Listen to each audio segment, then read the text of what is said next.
The Lacerta File 2. Translation by Doug Parrish. Introduction. I once again reaffirm that the following text is the absolute truth and is not fiction. It was composed from 3 original tape recordings, which were made on April 24, 2000 with a tape recorder during my second interview with the reptilian creature known as Lacerta.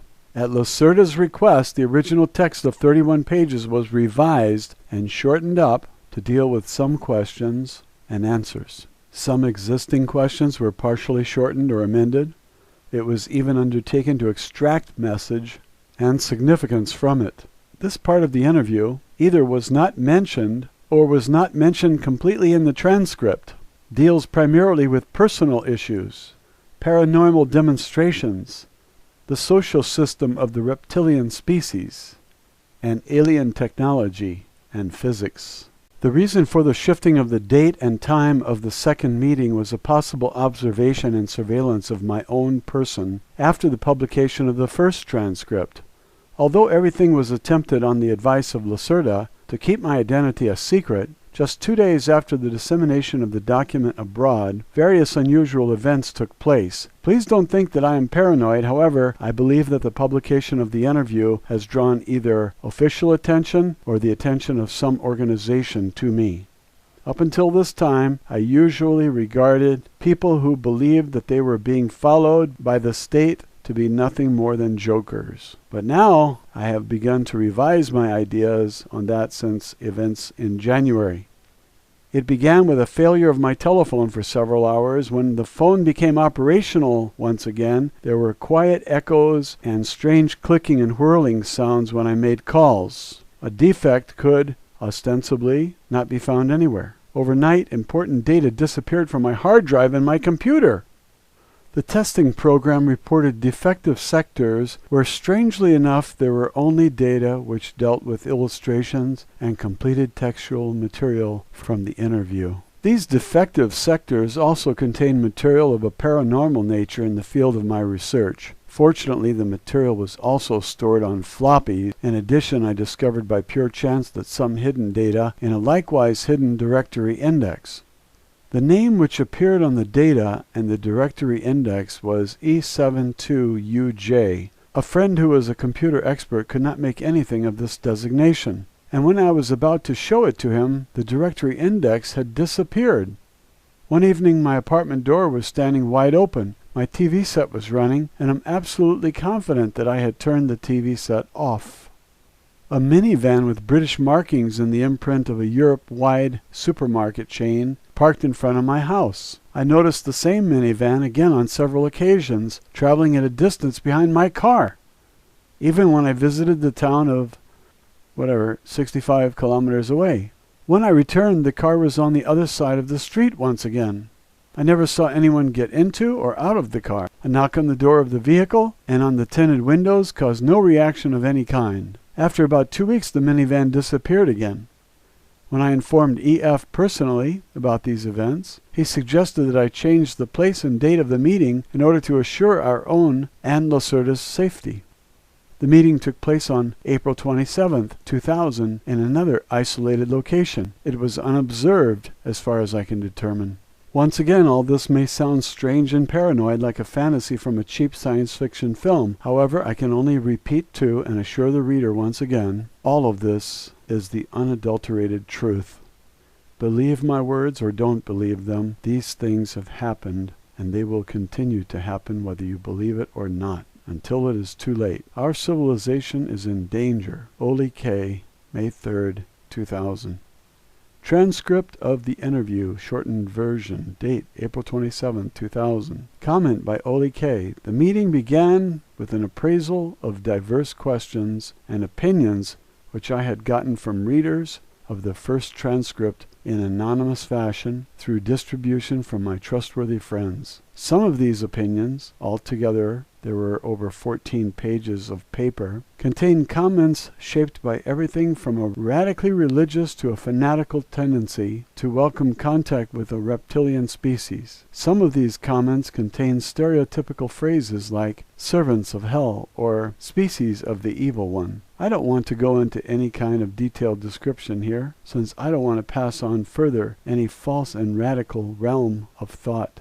Question: when you read these religious and animosity-ridden comments here, what do you think and feel then? Is the relationship between your species and ours really shaped from that kind of total negation? Answer: does it amaze you that I am not completely angered by that? I had fully expected those kinds of extreme reactions. The programming for the utter negation of another species, especially the reptilian species, as in your own case is deeply embedded in each of your own individual consciousness, this ancient conditioning stems from the days of your third artificial creation, and biologically speaking, is passed down as an information genome from generation to generation.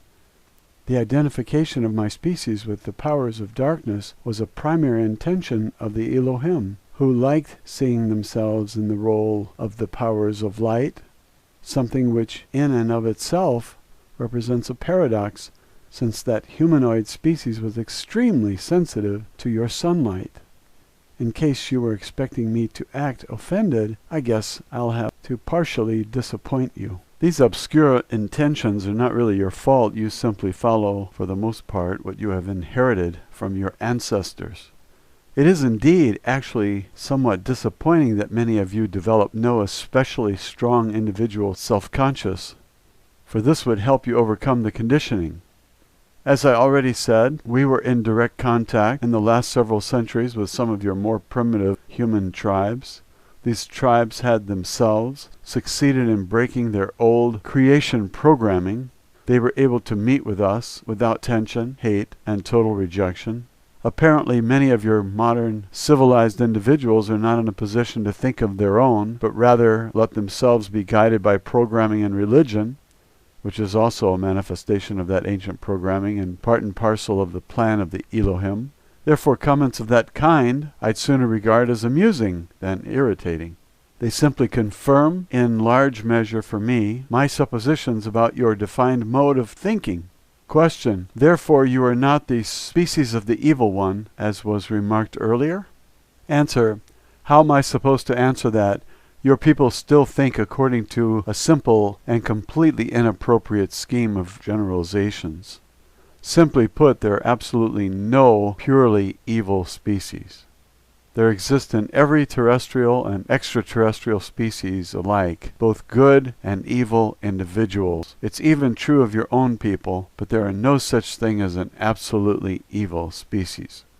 This conception is really very primitive. Your people have believed from time immemorial what you're supposed to believe, what was foreseen for you to believe by your creators.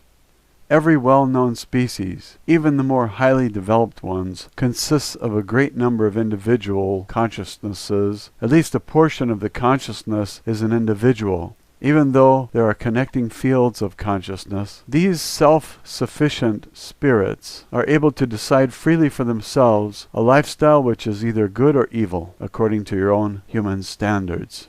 It depends, again, on the respective point of view. Your people are not necessarily in a position to judge whether the deeds of a much more highly developed species are good or evil, because you stand at a lower observation point from which an assessment is not possible. Your simple words, good and evil, are in any case examples of a tendency towards generalization, and in my language there are many concepts for various shades of meaning of individual behaviors in comparison to the norms of a society. Even those extraterrestrial species which are inclined to act with antagonism toward you are not species of the evil one, even though they operate negatively with respect to your own race. They do this for their own reasons, and do not regard themselves as evil. Were your structured way of thinking more linear and more focused as theirs is, then you would also behave in such a fashion. The attitude of a species towards other kinds of existence naturally depends very heavily on its respective structured way of thinking. Each species sets its own priorities. To classify that as good or evil is really quite primitive. For the survival of any species argues for many varieties, among them your own, as well as for even the most varied of the worst or negatively directed deeds. I won't even exclude my own kind in this regard, for there have been certain occurrences in the past which I don't personally welcome, but about which I would also not like to go into detail. None of these occurrences have happened in the last 200 years of your time scale, but please note the following. There are no absolutely good and there are no absolutely bad species, because each and every species always consists of individuals. Question. In the letters that I got, there was often the question whether you could go into any greater detail regarding the advanced physics that you commented on last time.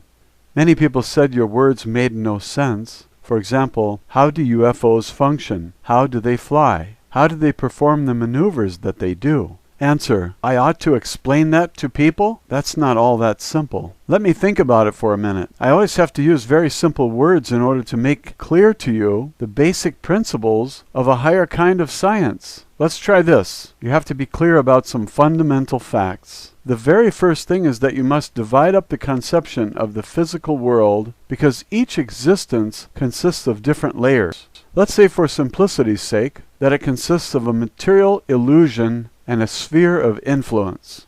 Translator's note, no legitimate translation exists for this word, feldrum. Feld means field, rum means space or room, expanse. Therefore, I'm translating it as sphere of influence.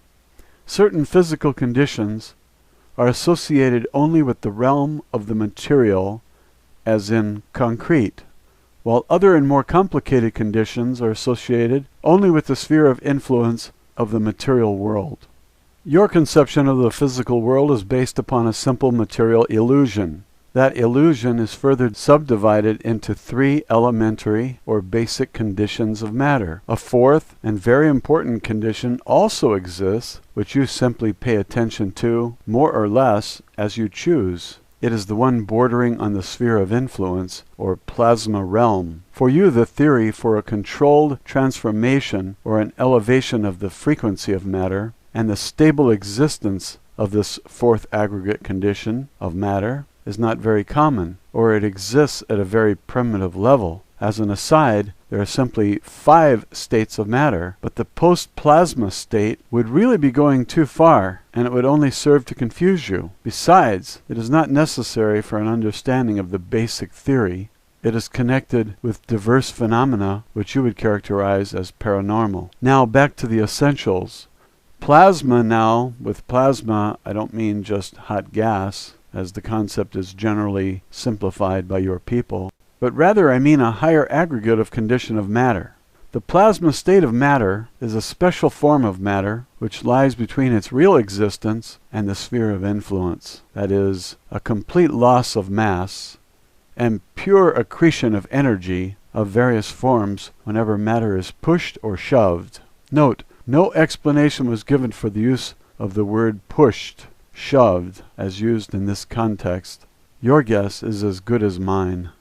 The fourth state of matter is very important for certain physical conditions, which can be used, for example, to, how should I express this to you, generate anti-gravity. That's a rather strange human word and not really correct, but you ought to understand it better this way. Essentially, in the world of real physics, there are no bipolar forces, but rather only observer-dependent reflective behavior of a single large unified force at different levels. With anti-gravity, or the displacement of gravitational characteristics into levels, one can, for example, cause apparently solid matter to levitate. This method is employed partly by us and by extraterrestrials as well as a means of propulsion for their UFOs. You people are moving on a really primitive level towards a similar principle for your secret military projects. But since you have more or less stolen this technology, and it was later falsely passed on to you intentionally by the extraterrestrials,